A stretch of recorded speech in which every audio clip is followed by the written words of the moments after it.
A lot of people ask me, like, how did you even get that position on the show? Before I moved out to Atlanta, I was like, oh my gosh, when we move to Atlanta, I am going to be on the Real Housewives of Atlanta.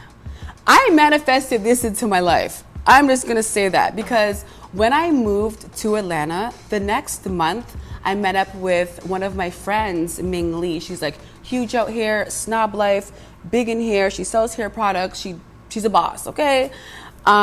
I went out to eat with Ming Lee at Old Lady Gang. And here we are sitting downstairs at Old Lady Gang, and all of a sudden, Ming Lee was like, oh, hey, Candy girl. So I turn around, I'm like, oh my God, that's Candy Burris from the Real Housewives of Atlanta. I didn't fangirl because, you know, people fangirl over me. No, I'm just kidding. But she sat down and we just clicked. Candy is so cool. She's so down to earth, authentic, relatable, supportive. Like, she was interested in what I had going on. She wanted to know more about like YouTube and like how to build a following, and we just hit it off. We clicked.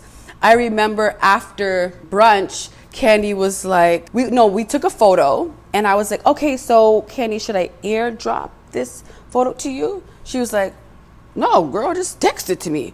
I was like, oh, just text it to you. Like, I'm not the type of person to be like, oh girl, what's your number? So I can send you the photo. I'm like, okay, I'll airdrop it. And she was like, no, just text it to me. And then a few months later, I was like, Candy, I would love to have you on my YouTube channel. And she was like, okay. I was like, okay, all right. She was like, come to my office and interview me. I was like, all right. And I was pregnant with Aya at the time. I interviewed her and she was like, Latoya, you need to actually be on the show.